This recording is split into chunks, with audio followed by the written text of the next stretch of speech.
Welcome to Watch Symposium. I'm Austin. All right, so mystery solved. What am I talking about? Well, the last video that I made, I think I called it Rolex Easter eggs or something like that. Well, let's just talk about what is an Easter egg, because I think my viewers may not know what I'm talking about. Was I talking about the dial color of the Rolex Oyster Perpetual? No, I was talking about an Easter egg as video game buffs use it. An Easter egg, in quotes, is something hidden in a video game, and you find it, and it's sort of there as like an inside joke for super fans or for super fans. You find them in movies as well, and that's about, by the way, all I know about video games. I'm not a video game person, but that's what I was talking about when I was referring to Easter eggs. And the Easter egg that I was referring to was the possible long minute hand on the Oyster Perpetual 116000 when it comes to the blue 369 dial. Now, again, if you go to the Rolex website and you look at all of the 116000s, all of the hands are the same on the white grape and the red grape and the white and the black and what's the other color, gray.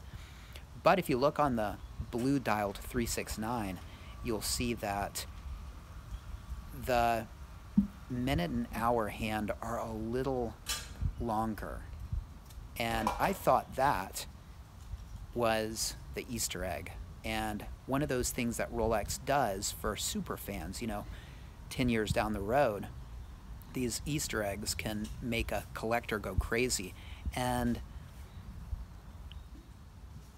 you see these sort of moves from Rolex, and I don't know if they plan them. They probably don't. But things like an underline on a GMT, or on a GMT Master 2, the Roman numeral, instead of having the top and the bottom, it's just two lines. I think there is a term for that. Rail dials versus regular dials. Bart Simpson coronets. There are all these little nuances that drive us collectors mad. And I thought I had found one. Well, scratch that. There will be no talk in the future of the long-armed 116000. Usually these things have kind of cool names. Rail dial, that sounds cool for something that really isn't that cool. The Fat Four, these Easter eggs, or just these variations, these freaks. No, scratch that. There will be no talk of the blue dialed 116000. I think what it was is that's an old style of hands. And I know this because I've looked at some older 116000s, like, for example, the discontinued 369 silver dial, and you'll find those longer arms on that iteration. So I think when they came out with the new colors, a couple of years ago, they updated the hands and they became thicker, the lume more substantial, but a little shorter. And there you have it. So yeah. They didn't update the website. That's odd. They really should have. I mean, I guess they thought it was something that people wouldn't notice, and most people wouldn't notice. In fact, the woman at the AD, it was sort of news to her, as it would be. I mean, it's news to everybody who studies so in detail these pictures. Well, I guess somebody sort of considering the watch, so they really should keep them up to date, the pictures, so you know exactly what you're getting. Rolex cutting corners, odd, but it happens. Now, which do I like? Well, I liked the longer version, but now that I realize that it's the older version, I don't like it as much. When I thought it was like, some new secret uh, Easter egg, then it was kind of cool. But it's like seeing two shirts, one on the left and one on the right, and you say, I kind of like the one on the left, and then somebody saying, well, that's the old design. The one on the right's the new one. And you go, huh, well, I don't know if I want the one on the left, the old one. I kind of want the new one now. Um, it's kind of interesting how our tastes work like that. What was, I thought, a potential uniqueness is just a sign of age. Um, I do like when the hands go into the minute markers, but the newer hands, there's kind of a modernity to them and a fanciness to them that's kind of nice. Now the loom's definitely going to be better. So I'm okay with the new hands.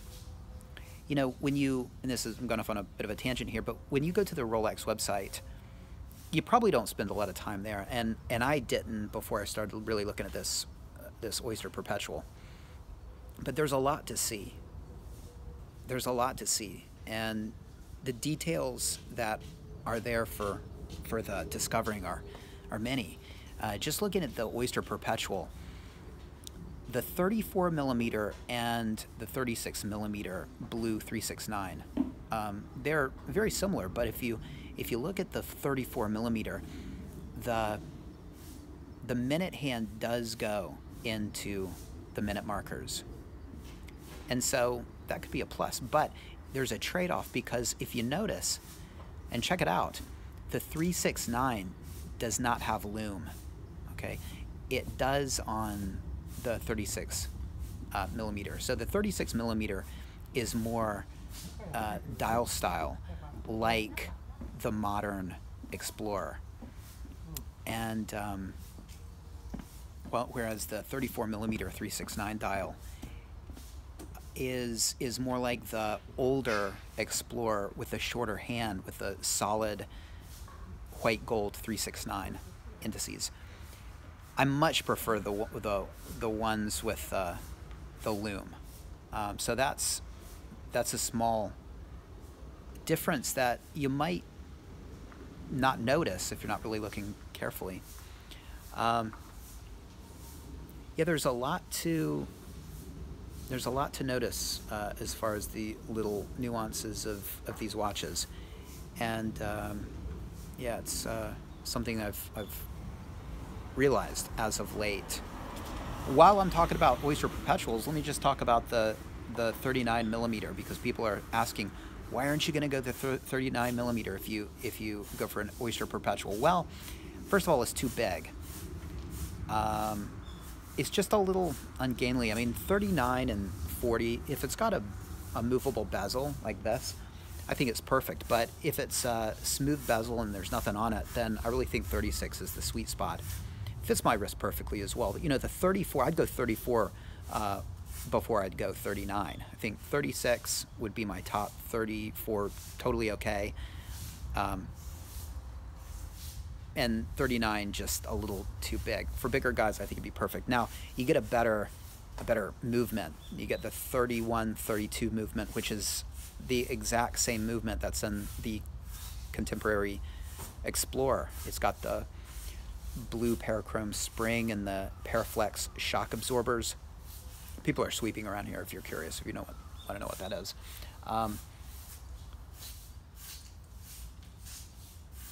Yeah. And so, yeah, it's basically like an Explorer movement. Yeah, it is an Explorer movement in like a perpetual, body and dial style. Whereas the 36 and the 34 millimeter, that's a 3130 movement, 31 joules, 48-hour power reserve, and it does have the blue parachrome spring, which is a plus, but no Paraflex shock absorbers, which in practice is really not that big of a deal. I mean, I guess if you drop your watch, it could be a major deal, but barring that, I don't think it's really going to have any impact on accuracy. I mean, you're talking to somebody with a 14060 that is +1 every 2 days, and that's an old, outdated 3000 caliber movement. Yuck! Who would ever wear one of those? But it works well. It works well. So it comes down to I think function is really not going to be affected. So form becomes more of the issue than anything else.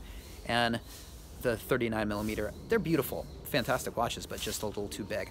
I'll end this video by addressing Clive, and I think Clive was essentially saying, why don't you just get a 36mm Explorer 1 vintage? Well, it's a good question. It's a really good question. I've looked at those watches in the past, but for some reason they just don't do it for me, and I think it's the black dial. They are I really respect those watches. I love seeing them out, and I think they're beautiful watches, but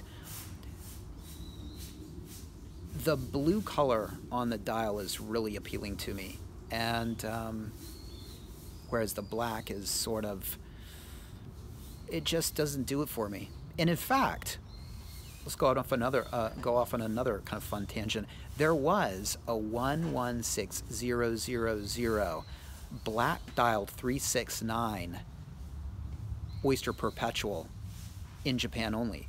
Google it.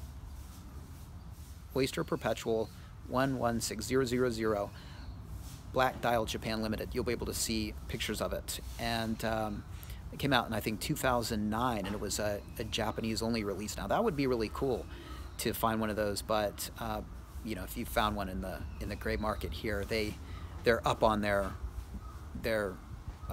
Easter eggs, and that could be an Easter egg right there, a whole watch of an Easter egg. Well, the dial only, but and it would have quite a price tag on it.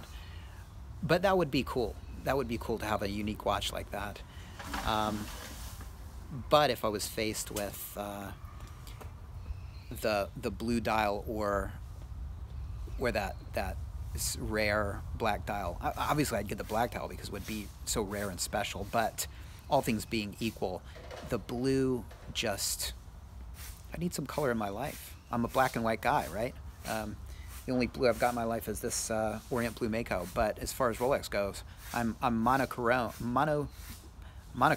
at the moment. So anyway, hey, thanks for watching, and I'll see you next time.